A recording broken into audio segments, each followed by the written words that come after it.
సప్తవింశాంశ అనే ఒక వర్గచక్రం మాట్లాడుతున్నాం. మనం దాదాపు 16 వర్గచక్రాలు గురించి డీటెయిల్డ్గా డిస్కస్ చేస్తున్నాం. ఎందుకంటే ఇవి ఒకటి ఉన్నాయి అని మనకు ఒక బేసిక్ ఐడియా తెలియడం కోసం మనం చేస్తున్నాం. మనం మళ్ళీ ఈ బేసిక్స్ దాటి ముందుకెళ్తే కేస్ స్టడీస్కి వెళ్తే వెనక్కి రాలేం కాబట్టి బేసిక్స్ అన్నీ ఫినిష్ చేసే ప్రయత్నంలో వీటిని చేస్తున్నాను.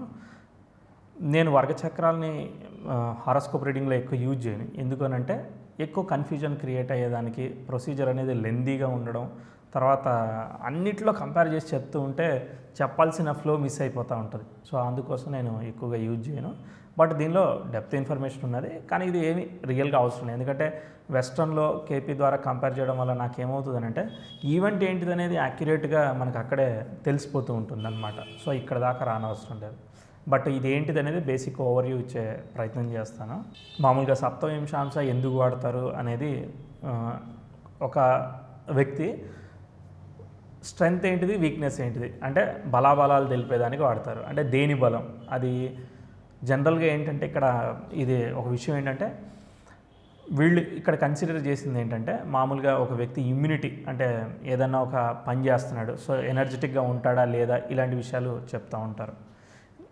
ఇలాంటి వర్గచక్రాన్ని అన్నీ కూడా అబ్జర్వ్ చేస్తూ ఉంటే నాకు ఏం అర్థమైందనంటే ఒకే వర్గచక్రాన్ని ఉదాహరణకి నవాంశ వివాహం కోసం చూస్తారు, తర్వాత ప్రతి విషయం కోసం కూడా నవాంశని పరిశీలిస్తూ ఉంటారు. ఓకే, అలా ప్రతి ఒక్క చార్ట్ని ఒకటే అవసరమని కాదు, అవసరాన్ని బట్టి రకరకాలుగా వాడే అవకాశాలు ఉన్నాయి.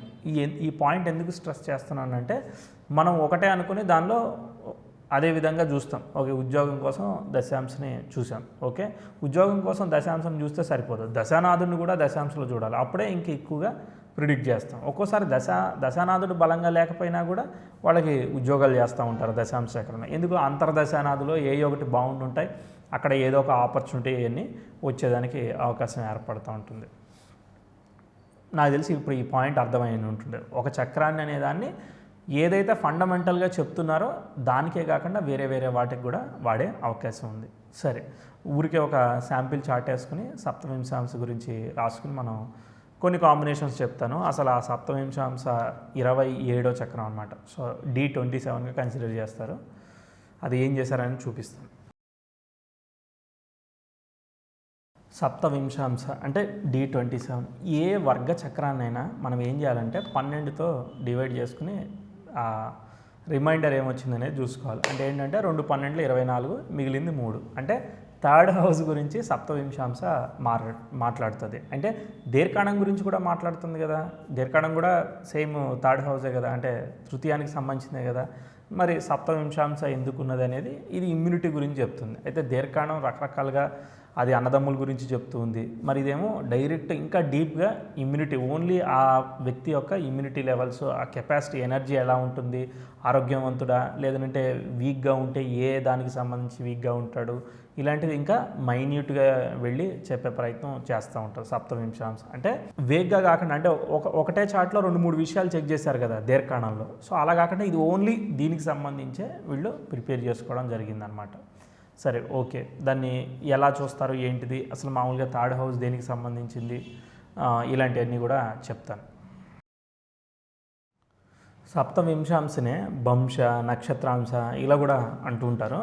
ఇది ఏమీ లేదు, మామూలుగా ఇప్పుడు 30 డిగ్రీలని 27 భాగాలు చేయాలి. అది 1.06.40 ఇట్లా డివైడ్ చేశారనమాట క్యాలిక్యులేషన్ని. క్యాలిక్యులేషన్ ప్రొసీజర్ అంతా కూడా నేను ఏం చూపెట్టట్లేదు. మీరు RVA హారోస్కోప్ అని హారోస్కోప్ చార్ట్స్ అనే ట్యాబ్లోకి వెళితే మీకు అన్ని వర్గచక్రాలన్నీ వచ్చేస్తూ ఉంటాయి. లేదంటే వేరే ఏ సాఫ్ట్వేర్ అయినా మీరు యూజ్ చేసుకోవచ్చు, నో ప్రాబ్లం. అయితే అసలు ఇది బేసిక్ ఏంటిది, వాళ్ళ యొక్క ఎనర్జీ లెవెల్స్, ఆరోగ్యం, వీటికి సంబంధించి ఏ పార్ట్ బాగా స్ట్రాంగ్గా ఉంది బాడీలో ఇలాంటివి చెప్పేదానికి యూజ్ చేస్తూ ఉంటారు సప్తవింశాంశ. మామూలుగా ఆరోగ్యానికి రవి కారకుడు. ఆ పగలు పుట్టిన రాత్రి పుట్టిన సంబంధం లేదు, ఎవరికైనా కూడా ఆరోగ్యానికి రవి కారకత్వం వహిస్తాడు. ఇది పాయింట్ నెంబర్ 1. ఇంకోటి ఏంటంటే ఈ ఆరోగ్యం కోసం చూసేటప్పుడు ఏ చార్ట్లో అయినా కూడా లగ్నం ఏదైనప్పటికీ కూడా న్యాచురల్ జోడియాక్ సైన్లు అంటే మేషం నుంచి మీనం వరకు ఇవి చెప్తూ ఉంటారు. ఓకే, ఇవి ఏవేవి చెప్తూ ఉంటుంది అనేది ఒకసారి చెప్పి రాస్తాను. ఓకే, ఇది కాలపురుషాంగాన్ని తీసుకుంటుంటారు. మేషం అనేది తలని చెప్తుంది, వృషభం అనేది మెడ లేదంటే గొంతు, ఈ థైరాయిడ్ గ్లాండ్ వీటిని గురించి చెప్పేదానికి అవకాశం ఉంది. తర్వాత తృతీయం అంటే మిథునం అనేది చేతులు, తర్వాత గొంతు, మాట, స్పీచ్, మాట ఇవన్నీ కూడా చెప్తూ ఉంటుంది. 4 కర్కాటకం, ఇదంతా న్యాచురల్ జోడియాక్ సైన్. తర్వాత 4 కర్కాటకం ఏం చెప్తుంది, లంగ్స్ గురించి చెప్తుంది, ఈ చెస్ట్ పార్ట్ గురించి చెప్తూ ఉంటుంది. తర్వాత 5 సింహం, సింహం హార్ట్ సైను, తర్వాత ఈ గుండె గురించి చెప్తూ ఉంటుంది, ఈ చెస్ట్కి నుంచి పొట్ట వరకు కూడా చెప్తూ ఉంటుంది. తర్వాత కన్య ఏంటంటే నడుము, ఈ డైజెషన్ సిస్టమ్ అంటే మనకు అరుగుదలకు కావాల్సినవన్నీ విషయాలు కూడా కన్య చెప్తూ ఉంటుంది. తర్వాత బ్యాక్ సైడ్ వచ్చేసి బ్యాక్ పెయిన్, ఆ వెన్నుముక వీటికి సంబంధించిందంతా కూడా ఈ యొక్క కన్య చెప్తూ ఉంటుంది. తర్వాత తుల ఏంటిదనంటే ఈ పొట్ట నుంచి తొడల వరకు కింద భాగం అనమాట. అక్కడి నుంచి వృచ్చికం వచ్చేసేసి ఈవెన్ తుల కూడా జెనెటికల్ ఆర్గాన్స్ చెప్తుంది, వృచ్చికం కూడా జెనెటికల్ ఆర్గాన్స్ వీటిని గురించి చెప్తూ ఉంటుంది అనమాట. అంటే ఈ కిడ్నీ సంబంధించినవి అవన్నీ కూడా మళ్ళీ ధనస్సులోకి వచ్చేస్తాయి. ఓకే, ఈ తొడలు ఇవన్నీ కూడా టైస్ ఇవన్నీ కూడా ధనస్సు చెప్తుంది. మకరం వచ్చేసేసి ఈ యొక్క టైస్ నుంచి మోకాళ్ళ వరకు మకరం చెప్తూ ఉంటుంది. కుంభం ఏంటంటే మోకాళ్ళ నుంచి ఈ యొక్క పాదాల వరకు ఉన్న భాగం అంతా కూడా కుంభం చెప్తుంది. మీనం వచ్చేసేసి పాదాలు ఇక కంప్లీట్గా అట్లా చెప్తూ ఉంటుంది. ఇది సహజ జాతక చక్రం అంటే మేషం నుంచి మీనం వరకు ఇవి డిఫాల్ట్గా చెప్తాయి. ఇలా ఒక రకంగా వెరిఫై చేస్తారు ఒకటి. రెండోది ఏంటంటే లగ్నం నుంచి వెరిఫై చేస్తూ ఉంటారు. ఓకే, లగ్నం నుంచి అంటే లగ్నం మీది ఏ కర్కాటక లగ్నం అయిందనుకోండి, కర్కాటకం తలని తీసుకుంటారు. ఓకే, తర్వాత సింహాన్ని ఏం తీసుకుంటారు, నోరు, ఈ గొంతు వీటిని తీసుకుంటారు. కానీ అది తీసుకున్నా అక్కడ గ్రహాలు ఏదన్నా అఫ్లిక్ట్ అవ్వాలి. తర్వాత మళ్ళీ సహజ జాతక చక్రంలో గొంతు గురించి వీటి గురించి మనం ఏం చెప్పుకున్నాం, వృషభం చెప్పుకున్నాం. ఆ వృషభంలో కూడా అఫ్లిక్షన్ కనుక గురైతేనే అప్పుడే ప్రాబ్లమ్స్ అనేది ఎక్కువగా ఉండేదానికి అవకాశం ఏర్పడుతూ ఉంటుంది. ఆ ప్రాబ్లమ్స్ ఏంటిది అనేది ఇక డిపెండ్స్ ఆ టైంని బట్టి, వాటిని బట్టి డీప్గా నేను ఎక్కువ ఎక్స్ప్లెయిన్ చేయట్లేదు. Okay, right.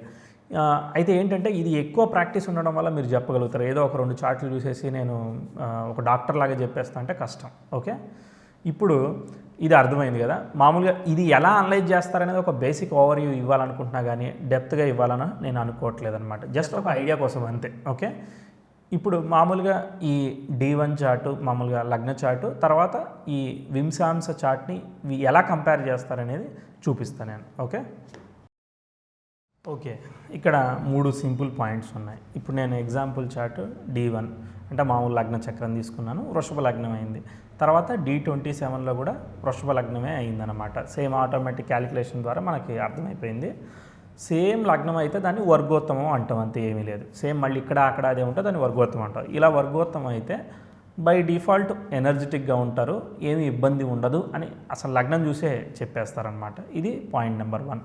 ఓకే, ఈవెన్ ఇక్కడ లగ్నాధిపతి బలంగా ఉన్నట్లయితే అక్కడ కూడా సేమ్ అలానే బలంగా ఉంటే సేమ్ వర్గోత్తమం పొందాడు అనుకో. ఉదాహరణకి ఈ శుక్రుడు ఏ 10వ స్థానంలో ఉన్నాడో అక్కడ కూడా అదే 10వ స్థానంలో ఉన్నాడు, పాజిటివ్గా, దాని గురించి ఆలోచించే అవసరం లేదనమాట.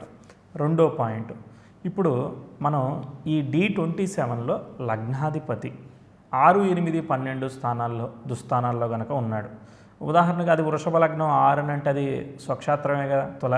సో అలా కూడా తీసుకునేదానికి వీల్లేదనమాట. ఫస్ట్ దాని యొక్క పొజిషన్ అనేది ఇంపార్టెంట్. అది మీకు ప్రతిసారి చెప్తూ వస్తున్నాను. 6, 8, 12 స్థానాల్లో దుస్థానాల్లో మనం ఎవరైతే ఆ వర్గచక్రం చూస్తున్నామో, ఇప్పుడు D27 చూస్తున్నాం కదా, అలా ఉండకూడదు. ఉన్నాడు అని అంటే ఆరోగ్యపరంగా ఏ యొక్క ఇబ్బందులు ఉన్నాయి, దాన్ని ఏదైతే ఇబ్బందులు ఏ న్యాచురల్ జోడియాక్ సైన్లో ఏదైతే అయ్యిందో దానికి సంబంధించి వాళ్ళు ఆరోగ్యానికి సంబంధించి ఇంప్రూవ్ చేసుకోవాలి అని చెప్తూ ఉంటాడు. ఓకే, దానికి సంబంధించిన దశాభుక్తులు ఏవైతే వస్తూ ఉంటాయో అప్పుడు జన్మజాతకంలోనూ అక్కడ కూడా ఆ దశలు వచ్చినప్పుడు ఈ 6, తర్వాత 8, 12 కానీ 3 ఇలా కొన్ని హౌజెస్ కనెక్ట్ అవుతూ ఆపరేట్ అవుతూ ఉంటే వాటికి సంబంధించి ఇష్యూస్ వచ్చేదానికి అవకాశం ఉంటుంది. ఇది జస్ట్ ఒక ఓవర్వ్యూ అంతే, బ్రాడ్ స్టేట్మెంట్. ఓకే, దీన్ని మీరు టెస్ట్ చేయాలి. తర్వాత మూడో పాయింట్ ఫస్ట్ ఏంటిది, వర్గోత్తమం అయితే వెరీ గుడ్ అండ్ లగ్నాధిపతి బాగుంటే సూపర్. రెండో పాయింట్ ఏంటంటే 6, 8, 12 దుస్థానాల్లో ఉండకూడదు. మూడో పాయింట్ ఏంటిది, ఒకవేళ ఆ లగ్నాధిపతి 2, 3, 11 స్థానాల్లో ఉన్నాడు అంటే ఉపచయ స్థానాల్లో ఉన్నాడు. ఉపచయ స్థానాల్లో ఉంటే ఏంటంటే ఉదాహరణకి పని చేస్తూ ఉంటాము, మనం ఎనర్జీ కోల్పోతాం, తర్వాత మళ్ళీ ఏదన్నా తింటే మళ్ళీ అంతే ఎనర్జెటిక్ వచ్చి మళ్ళీ మనం పని చేసుకోగలుగుతుంటాం. సో ఎప్పటికప్పుడు మనం ఏదో ఒకటి ఫుడ్ తీసుకోవడం, రీఛార్జ్ చేసుకుంటూ ఉంటే బాగుంటుంది అని చెప్తూ ఉంటాడు. ఉపచయ స్థానం ఏంటంటే సెల్ఫ్ ఎఫర్ట్ కదా, అంటే మనకు మనంగా ఏదో ఒక ఫుడ్ తీసుకోవడం, ఇలా వెళ్ళడం వల్ల అక్కడ సెటిల్ అవుతుంది. అంతే, ఇంత సింపుల్గా మనం దీన్ని అర్థం చేసుకోవచ్చు. దీనికి మించి ఇంకా ఈ చక్రం గురించి ఏమి డీటెయిల్డ్గా తెలుసుకోని అవసరం లేదు ఒకటి. ఇక తర్వాత ఇంకెలా వీటిని వెరిఫై చేస్తూ ఉంటారంటే ఇంకొక క్వశ్చన్స్ ఏర్పడుతూ ఉంటాయి. ఒకే గ్రహం ఉండకపోవచ్చుగా. ఉదాహరణకి వృషభ లగ్నం తీసుకున్నాం కాబట్టి ఆ శుక్రుడు ఉన్నాడని అనుకుందాం, బాగున్నాడు అనుకుందాం. ఇప్పుడు అదే చక్రంలో నేను ఏం చేశానంటే ఊరికే ఉదాహరణకి శుక్రుడితో పాటు కుజుడిని, రవిని యాడ్ చేశాను. తర్వాత శని అష్టమ స్థానం నుంచి ధనస్సు నుంచి ఈ యొక్క శుక్రుడిని తర్వాత రవి కుజుల్ని యాస్పెక్ట్ చేస్తున్నాడు. అది అక్కడికక్కడే మనం అనలైజ్ చేయాలి, దాన్ని ఇక్కడికి క్లబ్ చేయకూడదు అనమాట. ఓకే, అలానే ఈ యొక్క D27 అధిపతి ఎవరైతే ఉంటారో అది ఏ అధిపతి అయితే ఆయన. ఇప్పుడు ఉదాహరణకి ఇది వృషభ లగ్నం అయింది, ఇది వృషభ లగ్నం అయింది కాబట్టి వర్గోత్తమ అయింది. అదే కర్కాటక లగ్నం అయింది అనుకో, ఆ యొక్క చంద్రుడు, ఓకే, కర్కాటక లగ్నం అయితే ఆ లగ్నాధిపతి వింశాంశాధిపతి చంద్రుడు కదా, ఆయన ఇక్కడ బాగున్నాడా లేదా కూడా అనలైజ్ చేసి చెప్తూ ఉంటారు. అంటే అక్కడ దాన్ని ఇక్కడ మనం వెరిఫై చేసుకుంటాం అన్నమాట. అంటే వింశాంశం అంటే ఈ D27 లాడ్ని తీసుకెళ్ళి వెరిఫై చేసుకోవాలి. ఆయన బాగుండాలంటే ఏ కేంద్రాల్లోనూ కోణాల్లో ఉండాలి, అట్లీస్ట్ ఉపచయ స్థానాల్లో ఉండాలి. ఈ 6, 8, 12 దుస్థానాల్లో ఉంటే ఏదో ఒక సమస్య ఉందనేది ఐడెంటిఫై చేసేదానికి, డయాగ్నోజ్ చేసేదానికి అవకాశం ఏర్పడుతుంది. ఓకే, ఇప్పుడు నేనేం చెప్తున్నాను, ఈ యొక్క శుక్రుడితో కుజుడు తర్వాత మళ్ళీ రవి 2 పాపగ్రహాలు గెలిచాయి. మళ్ళీ శని చూస్తున్నాడు అంటే శుక్రుడిని, అంటే శుక్రుడు అనేవాడు బలంగా ఉన్న పాపగ్రహాల చేత చూడబడుతున్నాడు, పాపగ్రహాలతో కలుస్తున్నాడు, అంటే 3 పాపగ్రహాలతో అఫ్లిక్ట్ అయ్యి ఉన్నాడు. సో కాబట్టి అది కొంత ఇష్యూ, అంటే పొజిషన్తో పాటు ఇంకా ఏ గ్రహాలు అఫ్లిక్ట్ అయ్యాయి అని చెప్పేసి కూడా మనం అనలైజ్ చేస్తూ వెళ్ళొచ్చు అనమాట.